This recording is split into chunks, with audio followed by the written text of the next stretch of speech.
बिस्मिल्लाहिर्रहमानिर्रहीम, अस्सलाम वालेकुम। Welcome to my YouTube channel. आज मैं आप लोगों के साथ बहुत ही मज़ेदार से चिकन कबाब की रेसिपी शेयर करूंगी। तो चलिए बढ़ते हैं वीडियो की तरफ। सबसे पहले मैंने चना दाल ली है 1 पाव, जिसको मैंने 1 घंटा पहले भिगो दिया था। तो भिगोने से जो अपने साइज़ से ये डबल हो जाती है। चिकन मैंने हाफ़ kg लिया है, बोनलेस लिया है, जिसको अच्छे से मैंने वॉश कर लिया था। और जो स्पाइसेस हैं, नमक मैंने 2 चम्मच लिया है, धनिया पाउडर आधा चम्मच, चिली फ्लेक्स 1 चम्मच और ज़ीरा 1 चम्मच लिया है मैंने। और कड़ी पत्ता 1 अदद लिया है, बड़ी इलायची, छोटी इलायची 2 अदद, लौंग 3-4 अदद और दालचीनी के 2 बड़े टुकड़े और साबुत काली मिर्च। और गार्लिक पेस्ट वो मैंने लिया है 1 टेबल स्पून।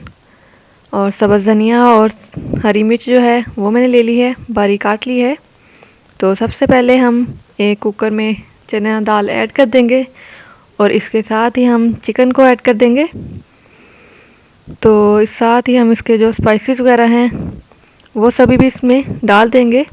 ये बहुत ही ज़बरदस्त सी रेसिपी है और अगर आपने अभी तक मेरे चैनल को सब्सक्राइब नहीं किया तो मेरे चैनल को सब्सक्राइब और मेरी वीडियो को लाइक ज़रूर कीजिएगा। तो और आप भी ये रेसिपी ज़रूर ट्राई कीजिएगा। तो ये देखिए मैंने इसमें गार्लिक पेस्ट भी ऐड कर दिया है और साथ ही मैं इसमें पानी ऐड करूँगी। पानी मैंने 1.5 गिलास ऐड किया है। तो पानी हमने बहुत एहतियात के साथ ऐड करना है, 1.5 गिलास काफ़ी है इसमें। अगर हम ज़्यादा डालेंगे तो जो हमारा पेस्ट होगा वो पतला ज़्यादा रह जाएगा।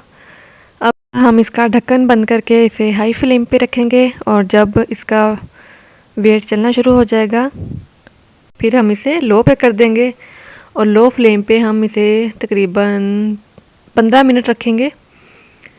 तो ये देखिए 15 मिनट हो चुके हैं और इसका पानी देखें ऑलमोस्ट ड्राई हो चुका है। और जो थोड़ा बहुत पानी रह गया है हम इसे तेज़ आंच पर ड्राई कर लेंगे। तो अक्सर लोगों को होता है कि उनका जो पेस्ट है वो पतला रह जाता है। उसकी मेन वजह यही है कि वो पानी बहुत ज़्यादा डाल देते हैं इसमें, हमारा पतला रह जाता है। तो इसलिए पानी डालते वक्त हमें ख़ास ख्याल रखना पड़ता है। और अगर आप ज़्यादा बनाना चाहते हैं कबाब तो आप इसकी क्वांटिटी को डबल कर सकते हैं। जैसे अगर मैंने चिकन 1 kg लिया है तो आप चना दाल उसमें हाफ़ डालिएगा, हाफ़ kg। तो ये देखिए मैंने सब्ज़ मिर्च वगैरह डाल के इसे अच्छे से भून लिया है। हम तेज़ आंच पर इसे भुनाई करेंगे। करते वक्त ही हम चम्मच की मदद से इसे अच्छे से प्रेस कर लेंगे ताकि जो चिकन वगैरह है वो अच्छे से श्रेड हो जाए।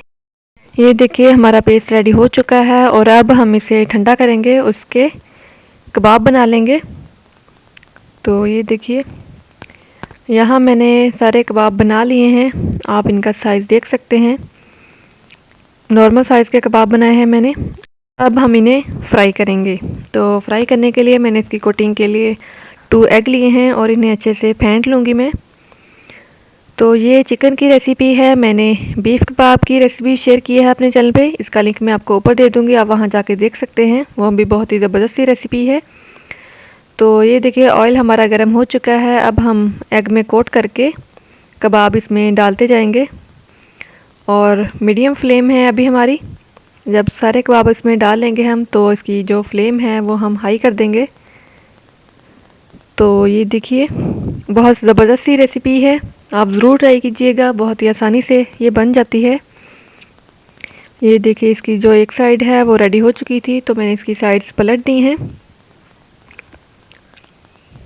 ये कबाब बना के आप शाम की चाय के साथ भी खा सकते हैं या बच्चों को स्कूल में लंच बॉक्स में भी दे सकते हैं, वो काफ़ी खुश होकर खा लेते हैं ये कबाब। बहुत ही टेस्टी रेसिपी है। ये मैंने कुछ कबाब फ्राई किए थे और जो इनमें से कुछ कबाब थे वो मैंने फ्रीज़ कर लिए हैं। इस तरह करके मैंने एक पहले ट्रे में रखे थे, जब तो ये थोड़े फ्रीज़ हो गए तो मैंने इस तरह इन्हें ज़िपलॉक बैग में डाल लिया। तो ये देखिए हमारे कबाब फ्राई हो चुके हैं। अब हम इन्हें प्लेट में निकाल लेंगे सारे। तो लीजिए हमारे मज़ेदार से चिकन कबाब रेडी हो चुके हैं। तो कैसी लगी आपको मेरी आज की रेसिपी? अगर मेरी आज की रेसिपी अच्छी लगी मेरी वीडियो को लाइक और मेरे चैनल को सब्सक्राइब ज़रूर कीजिएगा। अपना ढेर सारा ख्याल रखिएगा, दुआ में याद रखिएगा। मिलते हैं नेक्स्ट वीडियो में, तब तक के लिए अल्लाह हाफिज़।